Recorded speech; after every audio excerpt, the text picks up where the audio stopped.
اعوذ باللہ من الشیطان الرجیم، بسم اللہ الرحمن الرحیم۔ السلام علیکم ناظرین، میں ہوں عبدالباسط سواتی اور آپ دیکھ رہے ہیں میرا یوٹیوب چینل۔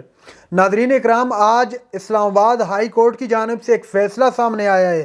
وہ فیصلہ ایون فیلڈ ریفرنس کے سلسلے میں احتساب عدالت نے 2018 کے عام انتخابات سے پہلے مریم نواز صاحبہ اور کیپٹن صفدر صاحب کو سزا سنائی تھی۔ مریم نواز صاحبہ کو 7 سال قید کی سزا اور کیپٹن صفدر کو 1 سال کی قید کی سزا۔ اس سلسلے میں آج ایک واضح فیصلہ آیا ہے، اس پہ بات کرتے ہیں۔ اس کے علاوہ 2-3 اور کیسز ہیں جو لاہور ہائی کورٹ کے اندر جن کی سماعت چل رہی ہے، جس میں سے نواز شریف کا جو کیس ہے اختیاری ملزم ہے اور ان کی تقاریر دکھائی گئی ہیں۔ پاکستان تحریک انصاف نے اس کے خلاف ایک درخواست دائر کی تھی، اس سلسلے میں بھی آج ایک کیس چل پڑا ہے۔ اور اس کے علاوہ 25 مئی کے جو واقعات ہیں، جو پاکستان تحریک انصاف کے کارکنوں پر ظلم ڈھائے گئے اور ایکسپائرڈ شیل پھینکے گئے ان پر، اس کیس کے سلسلے میں جوڈیشل انکوائری کا حکم دے دیا گیا ہے لاہور ہائی کورٹ کی جانب سے۔ اس سلسلے میں ڈیٹیل سے بات کرتے ہیں۔ سب سے پہلے چلتے ہیں اسلام آباد ہائی کورٹ کی جانب، جہاں آج فیصلہ آیا ہے مریم نواز کے حق میں اور کیپٹن صفدر صاحب کے حق میں۔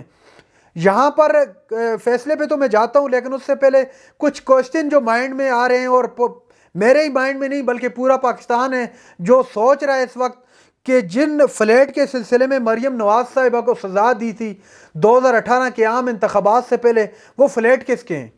اگر وہ فلیٹ مریم نواز صاحبہ کے نہیں ہیں اور وہ نواز شریف کے بھی نہیں ہیں، وہ فلیٹ کس کے ہیں؟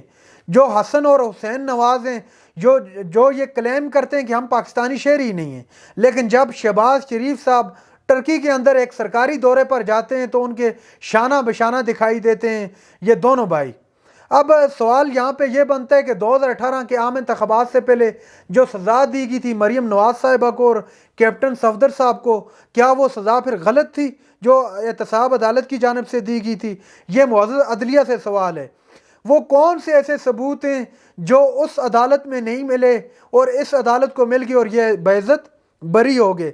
ابھی نیب سے چونکہ عدالت تو ہمیشہ، آپ کو پتہ ہے، اس بات کا معلوم ہے بخوبی کہ عدالت کو چاہیے ہوتے ہیں ثبوت، اور نیب سے جب ثبوت مانگے گئے ہیں عدالت کی جانب سے، اسلام آباد ہائی کورٹ کی جانب سے، تو نیب وہ ثبوت پیش نہیں کر سکی۔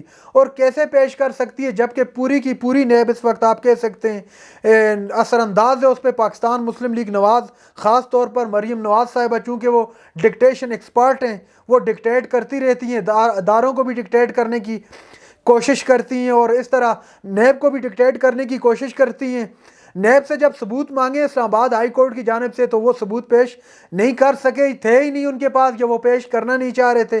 یہ تو ابھی کچھ نہیں کہا جا سکتا، چونکہ جو فیصلہ ہے اس میں بظاہر دکھائی دے رہا ہے کہ وہ ثبوت انہوں نے نہیں پیش کیے اسلام آباد ہائی کورٹ میں۔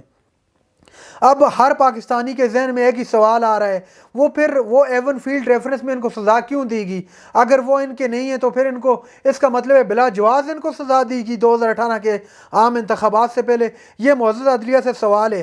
ابھی اس پہ مکمل دروازہ بند نہیں ہوا، تحریک انصاف اس کے خلاف اپیل کر سکتی ہے، نظر ثانی کی درخواست دے سکتی ہے ہائی کورٹ میں، اور سپریم کورٹ میں بھی جا کے اپیل کر سکتی ہے۔ یہ آنے والا دن اور وقت بتائے گا کہ تحریک انصاف کس جانب جاتی ہے۔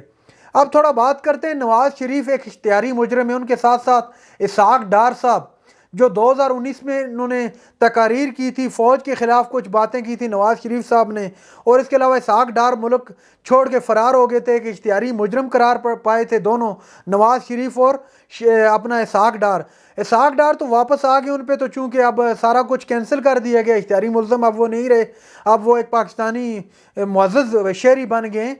لیکن نواز شریف کی جو تقاریر دکھائی ہیں پیچھے، مسلم لیگ نواز جب حکومت میں آئی ہے، برسر اقتدار آئی ہے 3-4 ماہ سے، نہ صرف میڈیا پہ بلکہ پاکستان ٹیلی ویژن نیوز پر بھی دکھائی دی ہیں، ایک ایسے ملزم کی جو ایک اشتہاری ہے۔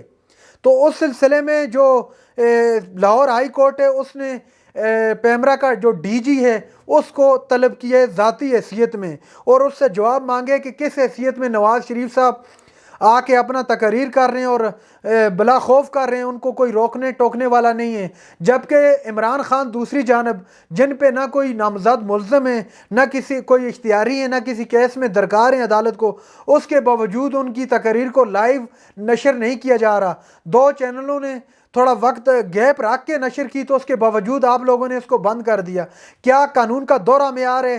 جو پارٹی برسر اقتدار ہوگی اس کے ساتھ اور معاملہ کیا جائے گا، اور جو پارٹی برسر اقتدار نہیں ہوگی اس کے ساتھ اور معاملہ۔ اب ڈی جی جو پیمرا ہے ان کو ذاتی حیثیت میں بلایا گیا ہے، انہوں نے آ کے اس بات کا جواب دینا ہے۔ اور دوسرا 25 مئی کا جو کیس ہے، جو پاکستان تحریک انصاف کے بچوں، بوڑھوں، جوانوں اور عورتوں پر ظلم کے پہاڑ ڈائے گئے 25 مئی کو، ان پر ایکسپائرڈ شیل پھینکے گئے، اس سلسلے میں لاہور ہائی کورٹ نے جوڈیشل کمیشن بنا دیا گیا ہے۔ جوڈیشل کمیشن اب اس پہ ڈیٹیل میں بات کرے گا، ڈیٹیل میں اس کیس کو ہر اعتراف سے دیکھے گا کہ کس کے کہنے پر آئی جی نے اور جو سیکٹری ہیں پنجاب کے، کس کے کہنے پر انہوں نے یہ ایکسپائرڈ شیل پھینکے پاکستان تحریک انصاف کے کارکنوں پر، چونکہ آئینی طریقے سے ان کو اب جواب دینا پڑے گا، اور جواب وہ مانگیں گے۔ آیا کہ اس کے پیچھے رانا ثناء اللہ صاحب تھے، شہباز شریف صاحب تھے، یا عطا تارڑ صاحب تھے؟ اس سلسلے میں کمیشن بنا دیا گیا ہے۔ دیکھیں پہلے یہ ہوتا تھا کہ کوئی بھی اپنا کمیشن بنتا تھا، ایک عام سا کمیشن جس میں عدالت انوالو نہیں ہوتی تھی، تو اس کمیشن کو اڑا دیا جاتا تھا، جیسے اپنا رانا ثناء اللہ کا جو کیس ہے ماڈل ٹاؤن کا، اس میں ہوا، نجوی صاحب کے سارے ثبوتوں کو اڑا دیا گیا۔ اب ایسے نہیں ہوگا، چونکہ اس پر عدالت نے خود ایکشن لیا ہے، اور عدالت میں باقاعدگی کے ساتھ اس پر ایک جوڈیشل کمیشن تشکیل دیا گیا ہے۔ اب عدالت نے خود اس کیس کو دیکھنا ہے، کوئی بھی حکومت آئے گی وہ اس کیس کو اڑا نہیں سکے گی۔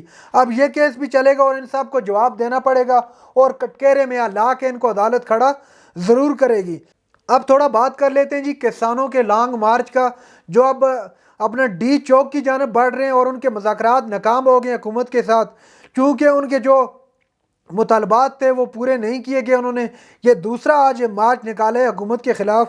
اب حکومت نے ان کے ساتھ مذاکرات کامیاب نہیں کر سکے ابھی تک۔ اب پورے کے پورے اسلام آباد کو سیل کر دیے گئے حکومت کی جانب سے، اور ریڈ الرٹ جاری ہے۔ ایف سی کے جوان اور اس کے ساتھ ساتھ اسلام آباد پولیس مکمل طور پر الرٹ ہے اور تعینات کر دی گئی ہے ریڈ زون کے ارد گرد۔ ابھی تک مذاکرات چل رہے ہیں لیکن کامیاب ہوتے ہوئے دکھائی نہیں دے رہے۔ یہ تھی ناظرین آج کی ہماری ویڈیو۔ جو ہمارے چینل پر نئے ہیں چینل کو سبسکرائب کر لیں۔ اگلی ویڈیو تک کے لیے اللہ حافظ۔